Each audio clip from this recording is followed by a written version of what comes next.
नमस्कार दोस्तों, आज हम डिस्कस कर रहे हैं class 12th exercise 11.2 3 dimensional geometry question number 5।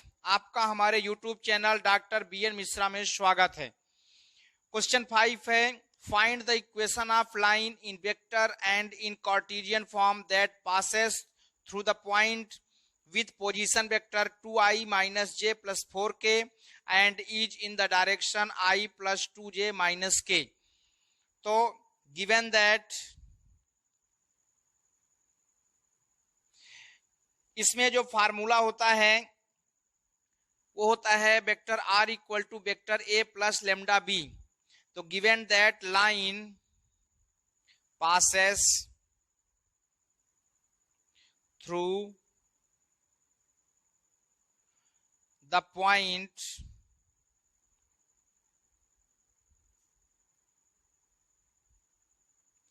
with position vector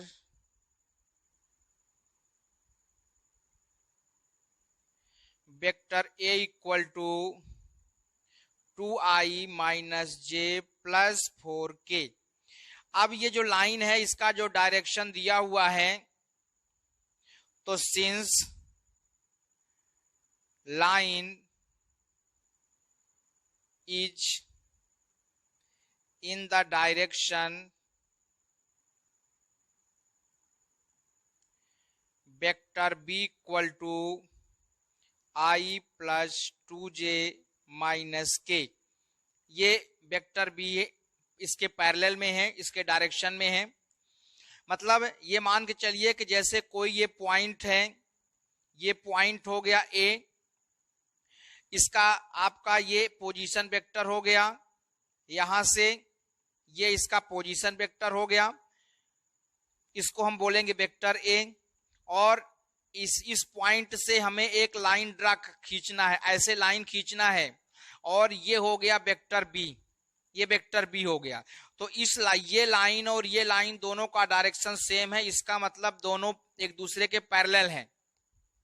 parallel में जो डायरेक्शन रेशियो होते हैं वो सेम होते हैं, इसलिए जो रिजल्टेंट वेक्टर है उसका इक्वेशन होता है vector r equal to vector a plus lambda b।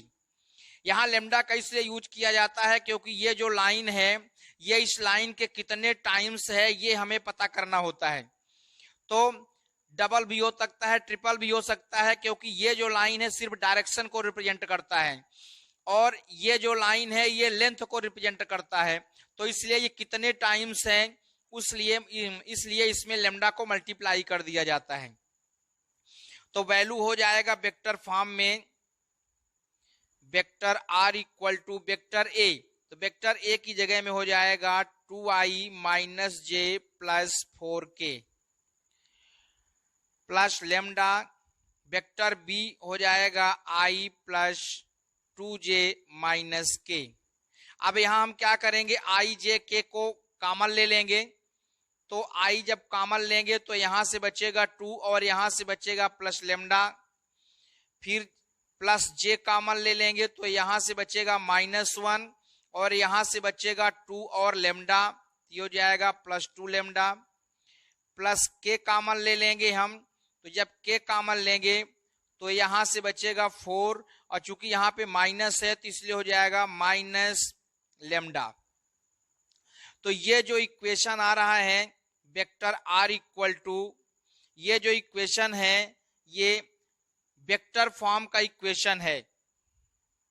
तो जो ये इक्वेशन आया ये वेक्टर फॉर्म में इक्वेशन है। अब इसी को हमें कार्टेशियन फॉर्म में लिखना है।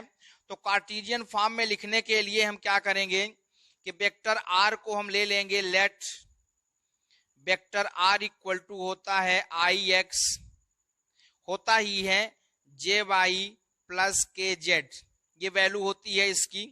तो ये r की वैल्यू को यहां पुट कर देंगे तो ये हो जाएगा आपका ix plus jy plus kz equal to, और ये हो जाएगा i 2 plus lambda plus j -1 + 2 lambda plus k 4 - lambda. अब हम दोनों साइड में आई जे के कोफिशिएंट को कंपेयर करेंगे। तो जब कंपेयर करेंगे तो यहां से आ जाएगा आपका x कंपेयर के बाद, तो x इक्वल टू हो जाएगा 2 + लेमडा। तो देयरफॉर x - 2 इक्वल टू हो जाएगा लेमडा। इसी तरह से जब हम y का कोफिशिएंट कंपेयर करेंगे तो ये हो जाएगा y इक्वल टू -1 + 2 लेमडा। यहां से जो हम सॉल्व करेंगे तो ये हो जाएगा y + 1 equal to 2 lambda. Therefore y + 1 / 2 equal to lambda, ये लेमडा आ जाएगा। इसके बाद जब हम k की वैल्यू को कंपेयर करेंगे तो यहां से देख सकते हैं 4 - लेमडा है, तो k की वैल्यू को कंपेयर करेंगे तो ये z इक्वल टू हो जाएगा 4 - लेमडा। तो therefore z + 4 equal to 4, z + 4, 4 इधर चला जाएगा, लेमडा इधर आ जाएगा, तो ये हो जाएगा लेमडा। अब हमने किया क्या है, सॉरी यहां थोड़ा सा मिस्टेक हुआ है, ये हो जाएगा z - 4 इक्वल टू लेमडा, और इसको हम लिखेंगे z - 4 / -1 इक्वल टू लेमडा। अब आप देख सकते हैं कि यहाँ पर भी लेमडा की वैल्यू है, ये भी लेमडा की वैल्यू है, ये भी लेमडा की वैल्यू है, ये तीनों लेमडा की वैल्यू सेम है, इसलिए इसको हम अल्टीमेटली लिख सकते हैं x - 2/1, फिर y + 1/2 इक्वल टू z - 4 / -1। ये जो है आपका कार्टेशियन फॉर्म में इक्वेशन हो जाएगा। तो ये इक्वेशन हो जाएगा आपका कार्टेशियन फॉर्म में। अब हम डिस्कस करेंगे क्वेश्चन नंबर 6। तो क्वेश्चन नंबर 6 में गिवन है find the Cartesian equation of line which passes through the point. अब इसको हम शॉर्टकट में लिखेंगे। तो हमें उस लाइन का इक्वेशन फाइंड करना है जो कि इस पॉइंट से पास हो रहा है। तो चूंकि -2 4 -5 से पास हो जाएगा, इसलिए यहां से वेक्टर a इक्वल टू आ जाएगा -2i + 4j - 5k। And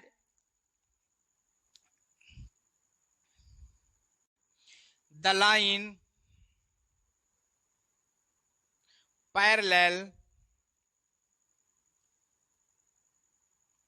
to line x + 3/3 y - 4/5 z + 8/6।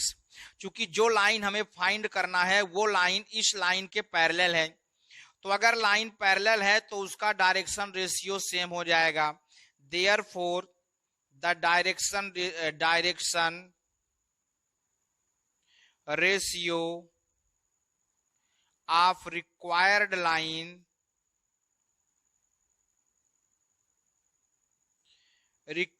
Line is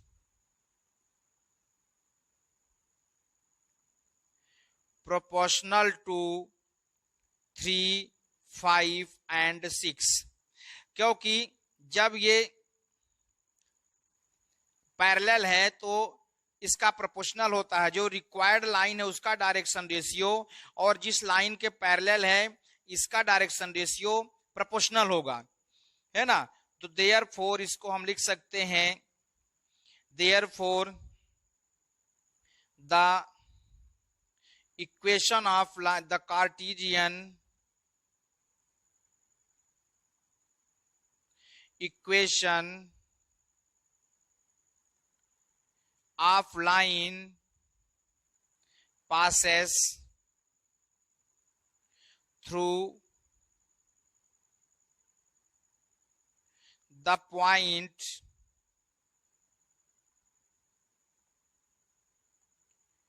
-2 4 -5